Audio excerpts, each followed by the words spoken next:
Trade ইউনিয়নের নামে যে হয়রানিটা হচ্ছে এটা কি অনুধাবন করার ক্ষমতা আপনাদের নাই? নাম বলতে হবে আমাকে। আপনারা খুঁজলেই তো পাবেন কারা চাঁদাবাজি করছে মাঠ পর্যায়ে। সরকার ইনভেস্টিগেশন করবে কারা করছে। আমরা মামলা করে কি আমাদের ব্যবসা বন্ধ করে দিব? যে একটা কোম্পানি 600 রেস্তোরাঁ আনবে, একটা বিশাল কোম্পানি যাদের ইয়ারলি টার্নওভার 30,000 কোটি টাকা, তারা বিরিয়ানির ব্যবসা করবে। আপনি একটা বিরাট কোম্পানি চালের সিন্ডিকেট করে পোলাওর চাল 80 টাকার চাল আমাকে কিনতে বাধ্য করতে হচ্ছে 130 টাকা, 140 টাকা, 130 টাকা। কর্পোরেটদেরই টিভি মালিক, কর্পোরেটদেরই সব পত্রিকা, কর্পোরেটদেরই সব সাংবাদিক, তারা তাদের পক্ষেই বলবে। এবং এটা প্ল্যান করে এই রেস্তোরাঁ সেক্টর ধ্বংস করা হচ্ছে। ফাউন্ডেশন বলেন এসএমই খাতে বরাদ্দ দিবে, কিন্তু সরকার বরাদ্দ দিবে, কিন্তু তারা আমাদের এসএমই খাতে বরাদ্দ দিবে না। এই টোটাল একটা রাষ্ট্রযন্ত্রের সিন্ডিকেট।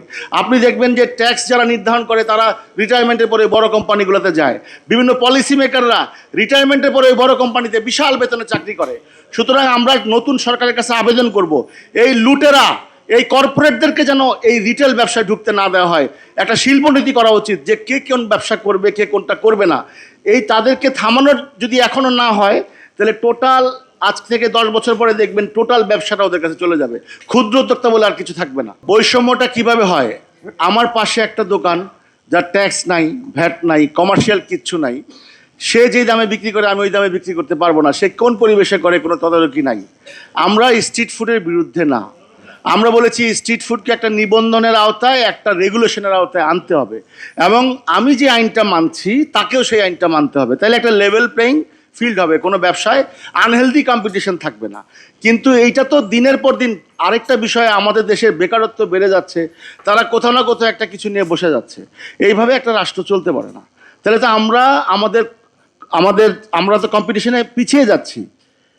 কারণ সরকারকে আমার ভ্যাট দিতে হয়, আমার ট্যাক্স দিতে হয়, সবই করতে হয়, কিন্তু আমার পাশে যারা আছে তাদের কিছুই করতে হয় না। তাদের কাছ থেকে মাসেওয়ারা নিচ্ছে কারা?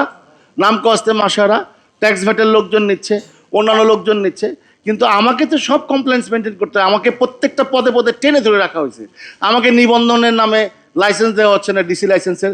এমনভাবে আপনাকে কিছু টাইটেরিয়া দিয়ে দেওয়া হচ্ছে, টাইটেরিয়া ফুলফিল করা সম্ভব না। আপনি আগে বলবেন রাজকে যাও, রাজক বলবে ওর কাছে যাও, ও বলবে ট্রেড লাইসেন্সের কাছে যাও, ট্রেড লাইসেন্স বলবে পরিবেশের কাছে যাও, পরিবেশ বলবে তুমি ফায়ার লাইসেন্স যাও। আপনি জানেন ফায়ারের অভিযানের নামে একটা বিরাট ধান্দা চলতেছে। ফায়ারের লাইসেন্স আমাদেরকে দেওয়া হচ্ছে না, ফায়ার ট্রেনিংয়ের নামে কিছুই হচ্ছে না। শুধু জায়গায় জায়গায় কিছু গোষ্ঠীকে বসিয়ে দেওয়া হচ্ছে।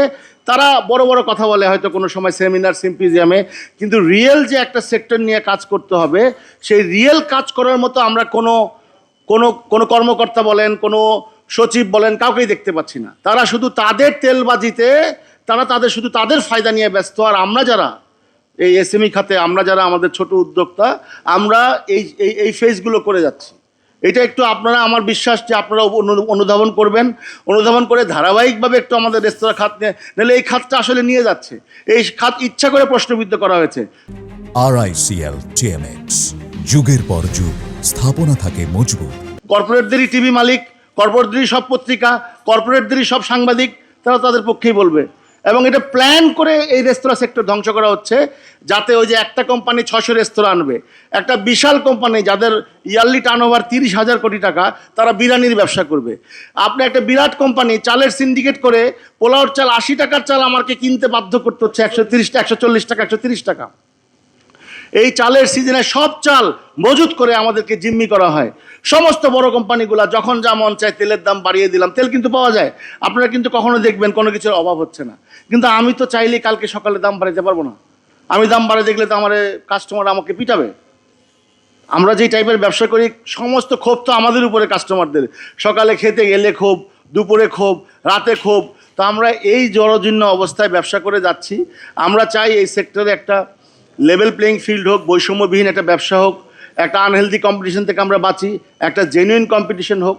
সুতরাং আমরা আপনাদের মাধ্যমে রিকোয়েস্ট করব যে আমাদের সেক্টরটা নিয়ে অনুধাবন করেন।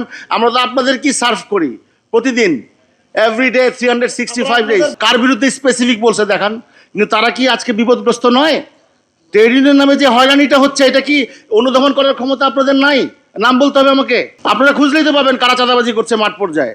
সরকার ইনভেস্টিগেশন করবে কারা করছে। আমরা মামলা করে কি আমাদের ব্যবসা বন্ধ করে দিব? আইন শৃঙ্খলা বাহিনীতে অভিযোগ করে। আমরা বলেছি সরকার পলিসি ঠিক করলে এটা বন্ধ হয়ে যাবে। সরকার পলিসি ঠিক করতে বলেন, যাতে এটা না করতে পারে। পলিসি আছে। আমরা বলেছি ইন্ডাস্ট্রিয়াল বেল্টে যেইভাবে কমপ্লায়েন্স চাপিয়ে দেওয়া হয়েছে, সেম জিনিস আমাদের উপর চাপিয়ে দেওয়া হয়েছে। আমাদেরটা তো ইন্ডাস্ট্রির মতো চলে না ভাইয়া। আমরা তো ক্ষুদ্র ব্যবসায়ী আমরা।